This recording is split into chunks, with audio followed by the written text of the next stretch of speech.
Welcome to Pieces for My Puzzle. I'm your host, Nikki Ship, and I'm excited to be sharing with you my life with a son on the spectrum.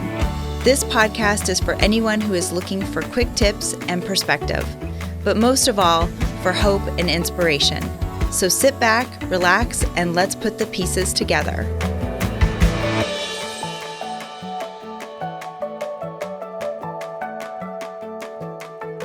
Hello and welcome back to another episode of Pieces for My Puzzle. I'm your host, Nikki Ship. Thank you so much for joining us today.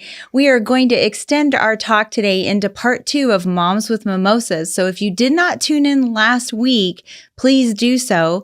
But in the meantime, we're going to go ahead and extend part 2 today with my fabulous guests, Gretchen and Jolynn. Thanks so much for being here again.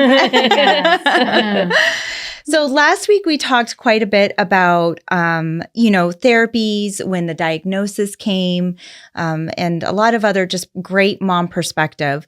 But I wanted to ask you guys, we're just going to jump right in today, but first and foremost, what are some of the experiences that you thought that you would never have to deal with your child? Like, I know for me, it was a lot of the spontaneous behavior. And I'll give you a perfect example. This just happened to me the other day. Drayson's becoming more self-aware. And I was in the bedroom changing and he happened to come running in. So no filter to knock on the door. He just came running in. And of course I was naked and he says, "Oh my God, you're naked, Mom." And I went, "Yes, I am." And my thought was immediately to go run and put a towel on. But I was like, I don't want to overreact in this. So I was like, it's no big deal. Let Mom go put a towel on. But inside I was just dying because I kept thinking, oh my gosh. But I didn't want to make a big deal out of it, right? So I tried to turn that into kind of a teachable moment with him. Like, we need to knock on the door next time. But thank God that happened, at home. And I wasn't like a dressing room or something somewhere at a department store. But tell me a little bit about some of the experiences maybe that you thought you never would have to deal with. Because I think that those are champion moments in my opinion. Oh, I'm trying to think. I know. It's like daily. I know. My son is 14 and he's said the doctors have told us he'll be 6'5" to 6'7". Oh my gosh. So he's a tall, already 14-year-old. I mean, he looks like a little man, a big man.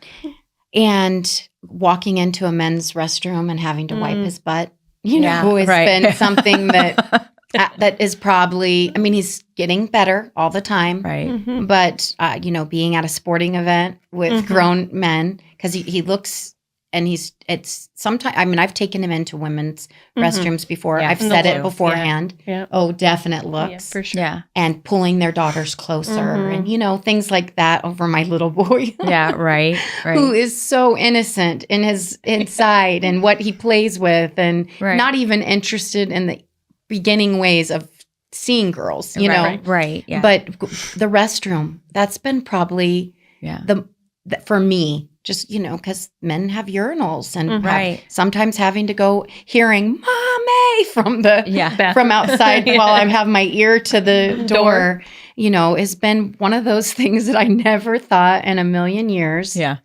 That I would be fine. You'd have to be. Because now I don't care. I say, "Mom coming in," and I just walk right in. Yeah. I know. It's amazing the stuff that you just start to not give a shit about. Right. You're like, I don't have time to even be worried about that or think about that. Oh, yeah. And you get the looks and stuff. And now a lot of times if I catch people's eyes, I'm just like, it's no big deal. Oh, I've been snarky sometimes. Yeah. Looks. I'm like, Yeah. I know. Yeah, right. Telling them like research it before you give me any advice. Yeah, exactly. And like you said, it's what we were saying on the last episode too. It's a lot of times, Drayson looks like a normal boy, right? But until the behaviors start coming out, and then it's hard for people to understand that, and they get the comment of, well, he doesn't look autistic, and you're like, well. Ours is usually Can I see your brain? Yeah, where's your brain? I feel like he stands out the most in restaurants because he's usually he loves eating out. Yeah. And so he'll flap or make his verbal sounds, and people are kind of like, so that was. Yeah. But that's still, he still does that. He just did it last Friday. Where people were like, okay. Jason will do that. You just have to go with it. And, sometimes I'll maybe put my hand on him to be like, hey, just, I don't want to stop him because I know he's getting it out, but I'm just like, try to make him a little, like you said, more self-awareness. But yeah, he's getting there. I used to try to not stop him. Yeah. Because I don't want to, I used to see it starting. Yeah. And try really to get ahead be of more it. aware of the people around than Peyton. Right. And now I just tunnel vision. I focus on what he needs at that moment. I don't care if anybody says anything, looks at me anyway. You really get thick skin. You do. And I think at least for me, it instilled a level of confidence I didn't know I had. It's true. I didn't know that I had that assertiveness or that type of confidence in me to, basically look at another mom and be like, yeah, so what? Right. Like, there's were times where Peyton would rip my hair. I mean, hair pulling was a huge thing for him. Headbutting and hair pulling. Oh my gosh. In public.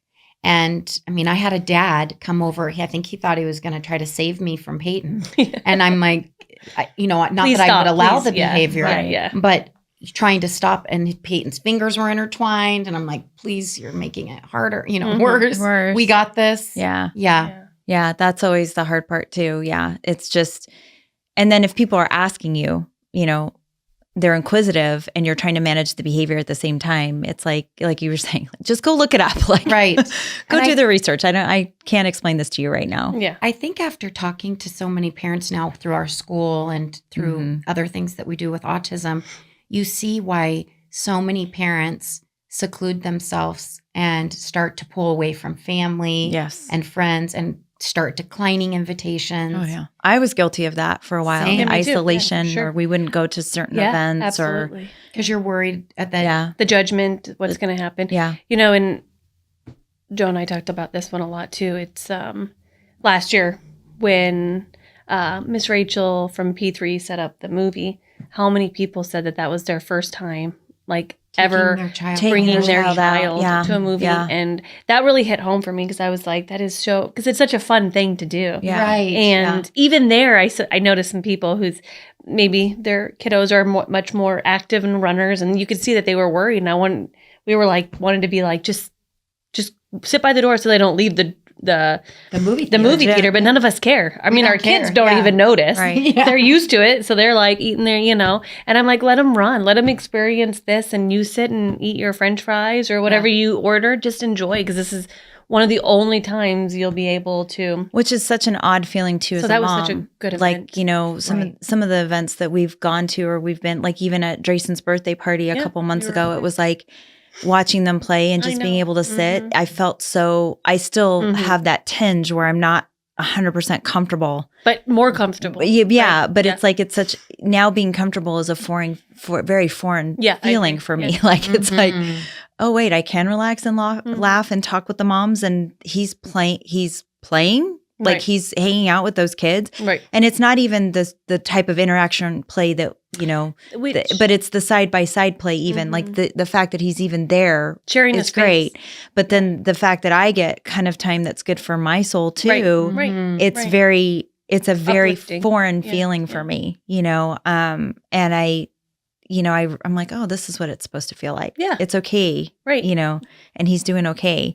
Right. I think sometimes too, my nervousness is almost superseded. Yeah. And I don't know, looking back, I wonder if I made some situations maybe worse. For sure. I know. I still do that. Because I feel like I become that helicopter mom. Yeah. Absolutely. Where I'm hovering or I want to manage something. But then once you start to kind of let go of it and actually enjoy yourself, I feel like I've missed my question that comes into my head is how many moments did I miss enjoying that with him because I was so caught up in the logistics of everything else. True. But like we've said with other things, we can't go back. So it's like I think our kids and the other moms that are going to be on here in a little bit, but I think we've all found our kids home for each other, and it's growing, and I feel like it's growing, and now we can focus on the moments that they have going forward, so and honestly, I even I don't know if 2 years ago Elias was even ready for that. I don't know if he would even have been ready to be side by side with all those kids at the bounce place. And, the picture we took of all 4 of our kids. I mean,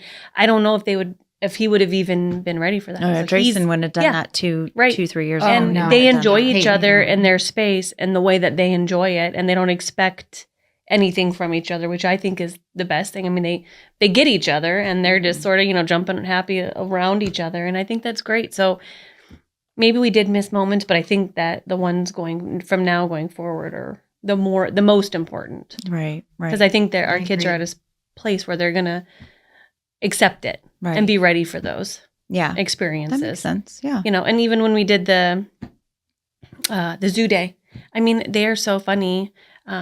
We had Drayson and Art. We happened to have Drayson with us, and they self-regulate. I mean, they really keep each other in check, Yeah. Like Drayson was concerned about Peyton, making sure Peyton was with, like, Elias started walking. Yeah. We went to the restroom. Yeah. They do watch out for each other. They do. Yeah. They're really special. Elias started walking a little far ahead, and Drayson's like, I need you to come back here a little bit, a little bit more, Elias. And I'm like, oh, I'm glad I didn't have to say it. This past spring break was the first time that Drayson told me that he missed school, certain people from school. Wow. Like his teacher, Miss Bray, he mentioned Peyton. He would ask, well, when is it time? So, we had to put it on the calendar so he could see the countdown. And I remember the night before he said he was excited to go to school, and I almost fell out of my chair. Right. I was like, you are? You're excited? And he was like, yeah, I miss everybody. I'm ready, yeah. I was like, and that's when I realized that even though he doesn't outwardly show it, that connection, that human connection is so important. Yeah.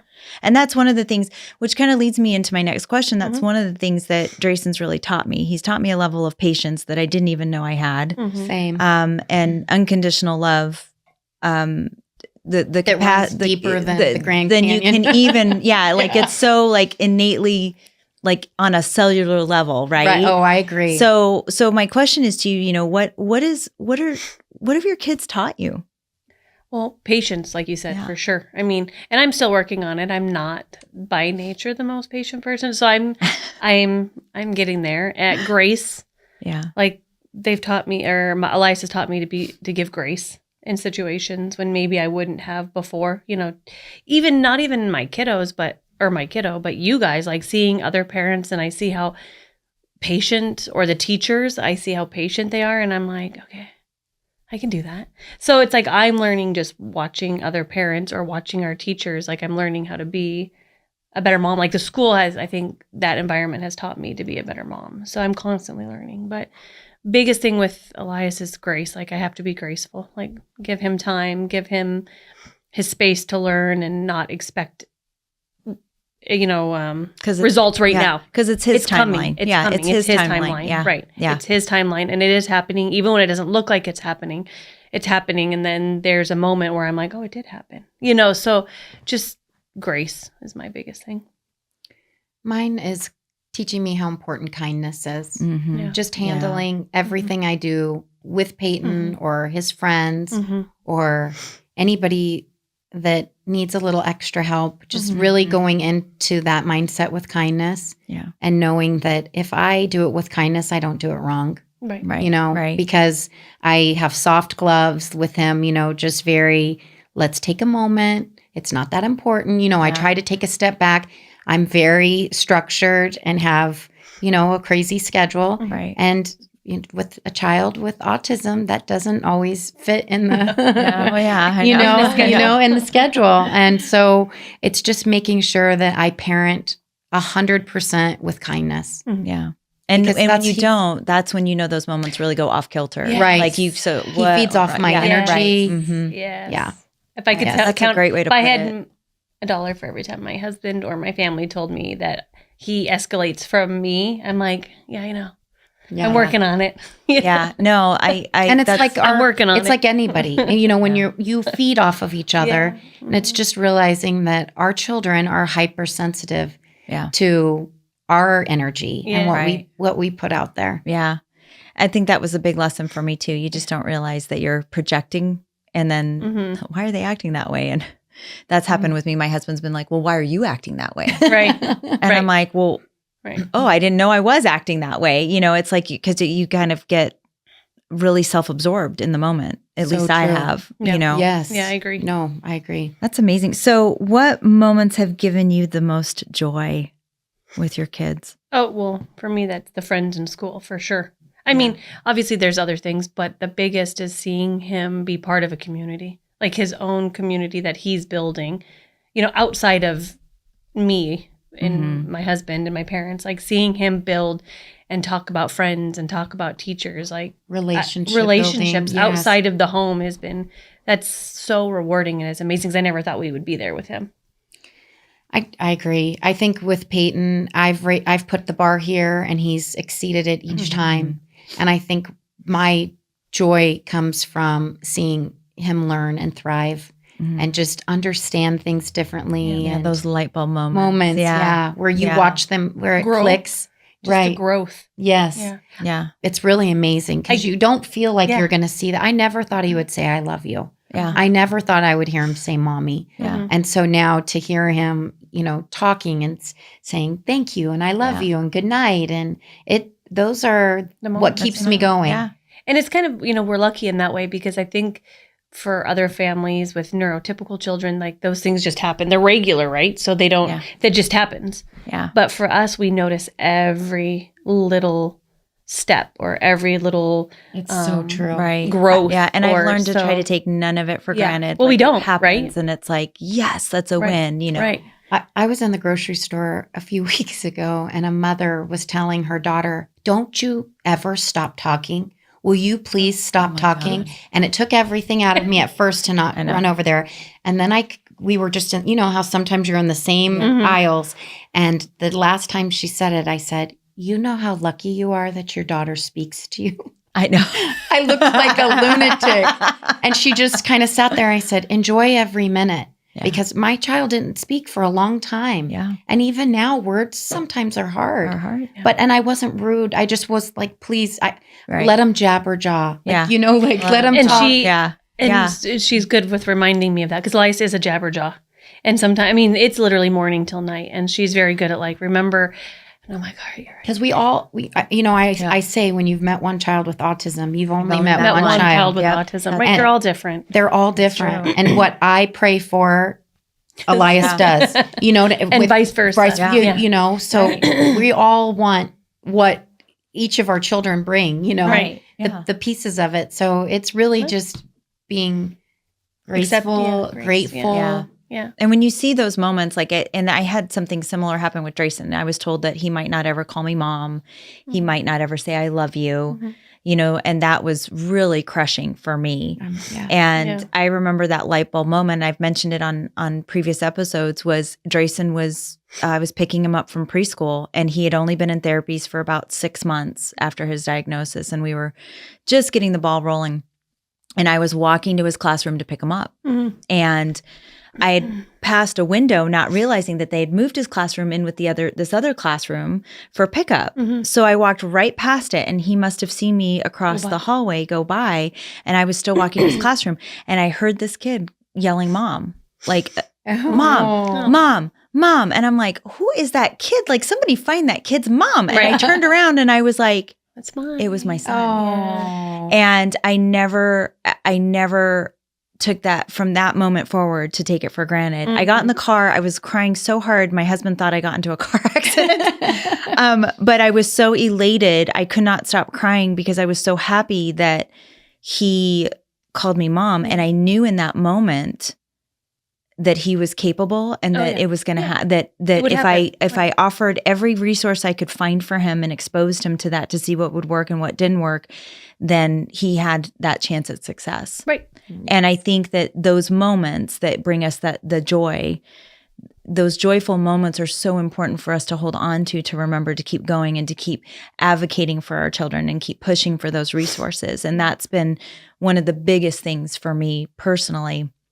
And so I think it's so wonderful that you guys have identified those moments, because if you do talk to, and I'm sure you guys have, we've all talked to lots of other parents, they've just very droned in on the day-to-day grind, but they're still not taking that step back of enjoying those blissful moments. Yeah. Well, and they're only important. Little once. Yeah. They're only little once. And even though some of the struggles are, cry in your closet Yes. when they go to sleep Yes. at night. Yeah. You know? Yeah. They still, this is their childhood. Yeah. And we only get one shot at it, you know, Yeah, to right? Yeah. experience it with them. I know. It's like when you come Very home true. from the hospital with them and you're like, oh gosh, I'm responsible for this little human being. What do I do? You know? Right. So it's a lot. It's a lot.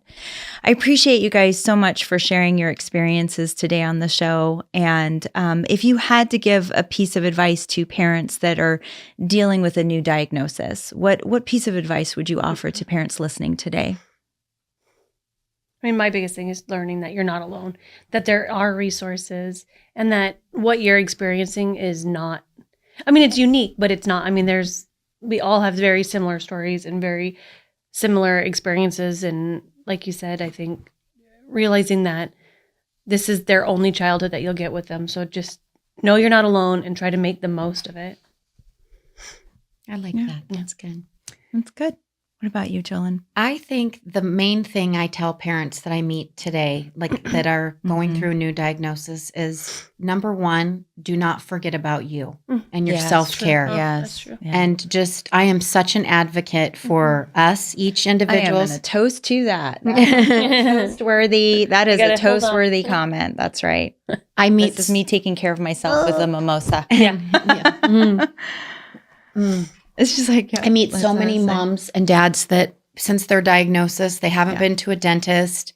They stopped going to the gym. They stopped, and I'm guilty of it. There was a period of time where I completely neglected myself to throw I was running ragged, patent to speech, thought I had to do it all. Yeah. Right. But there's times where you need to realize that we are their caretakers. And if we're not healthy, they're not. And so we have to be good examples for them, show them that we're taking care of ourselves, showing them that we're having vacations without them at times to do whatever we need to fill our bucket.